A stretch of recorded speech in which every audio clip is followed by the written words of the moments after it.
This is the real reason a caloric surplus feels so good, and it has almost nothing to do with the food itself. Today I'm breaking down the neuroscience behind lean bulking, covering what happens in your brain, your hormones, and your nervous system when you stop dieting and start feeding your body enough to grow. If you've ever come off a cut and felt like a completely different person the moment you added calories back in, that wasn't placebo. Better energy, sharper thinking, a mood that actually stabilized for the first time in weeks. That was neurochemistry, doing exactly what it's designed to do. And by the end of this video, you're going to understand every piece of it. Let's get into it. Before we talk brain science, I need to set the foundation. A lean bulk, sometimes called a clean bulk, is a controlled approach where you eat in a moderate caloric surplus, typically around 200 to 400 calories above maintenance, while emphasizing nutrient-dense whole foods. The goal is simple: maximize muscle gain, minimize fat gain. Most of the literature puts the ideal surplus at roughly 300 to 500 calories per day, which translates to gaining somewhere between 1/4 and 3/4 of a pound per week for most lifters.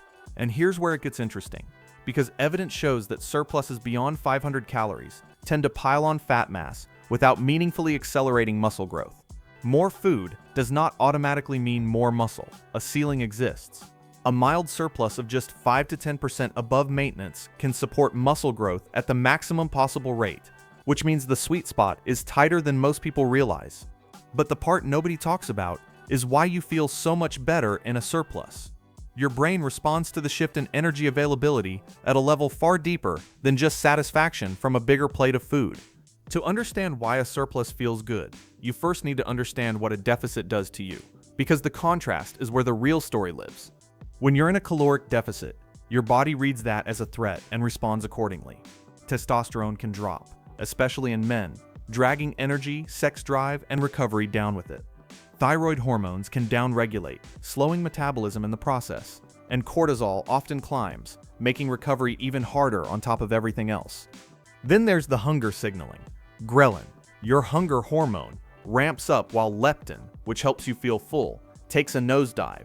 You feel tired, moody, and obsessed with food. And I want to be clear about something. That isn't weakness. That's biology doing its job. Research on calorie deprivation and exercise found that severe restriction, particularly on the second day, increased perceived exertion and impaired mood states across the board, including tension, depression, anger, fatigue, and confusion, all reaching statistical significance. Physical exertion during severe calorie deprivation impairs cognitive control, mood, and self-rated exertion. That's not my opinion, that's the data. The picture gets even more troubling when you zoom out. Short-term and mild caloric restriction, along with moderate exercise, tend to produce antidepressant effects by activating neuroendocrine hormones that compensate for the energy gap.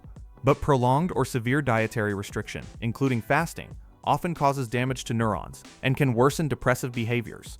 The dose and the duration matter enormously, and that's the state you're sitting in at the end of a long, aggressive cut. If you want a lean bulk plan that's built around all of this science, I put one together for you. Link in the description. Now here's where things get really fascinating.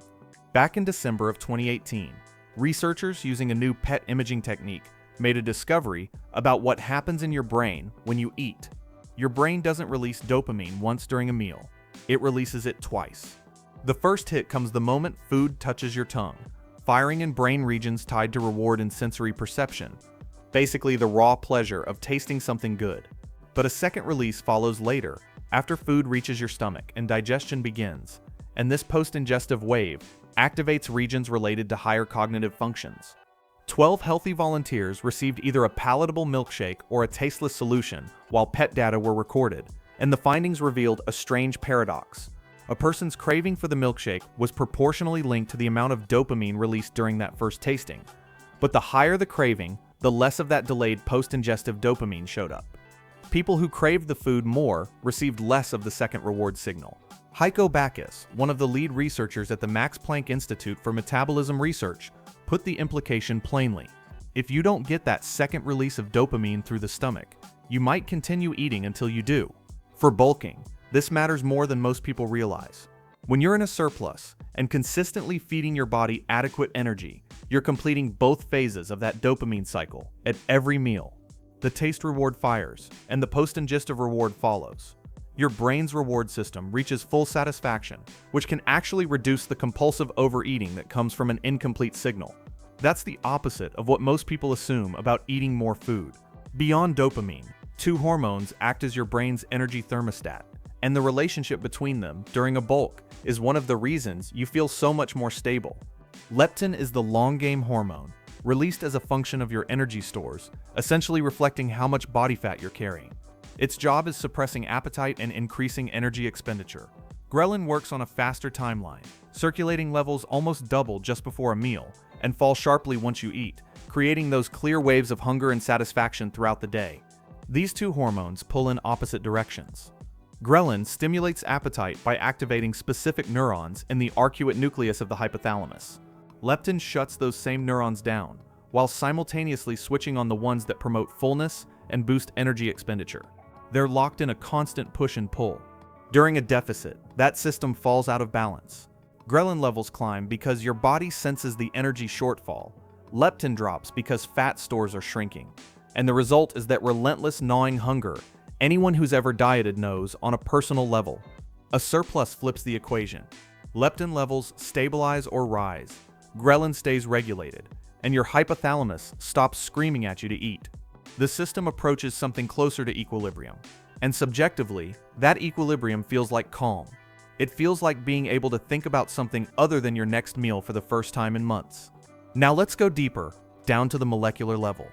The reason a surplus supports muscle growth isn't just about having more calories floating around.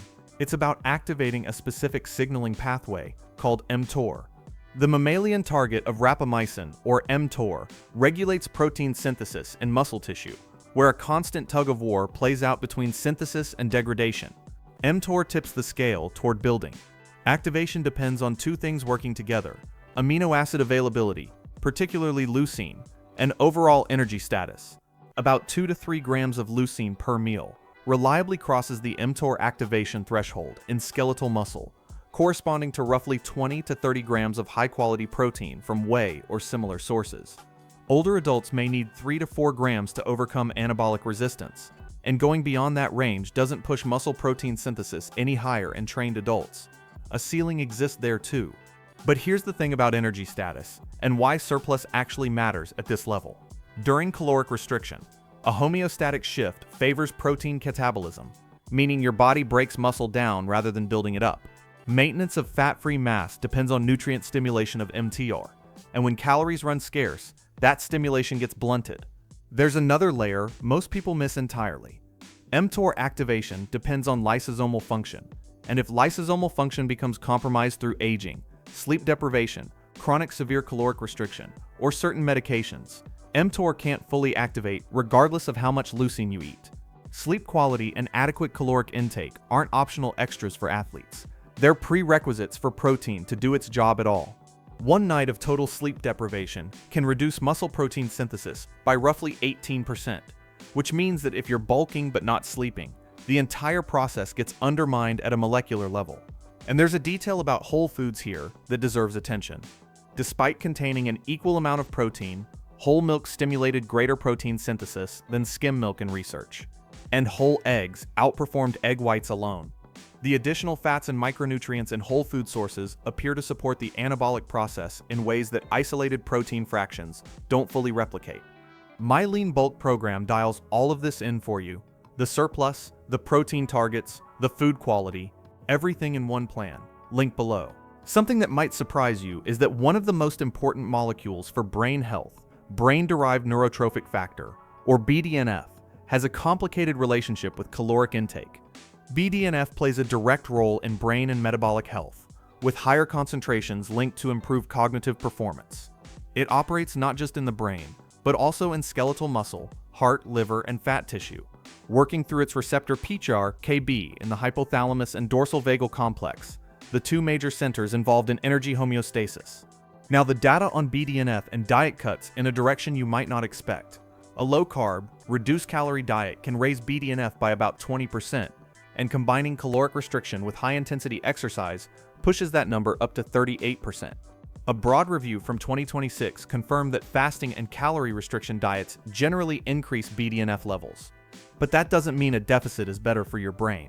The distinction that matters is mild versus severe, and short-term versus prolonged. Mild strategic restriction can be neuroprotective, while prolonged severe restriction damages neurons.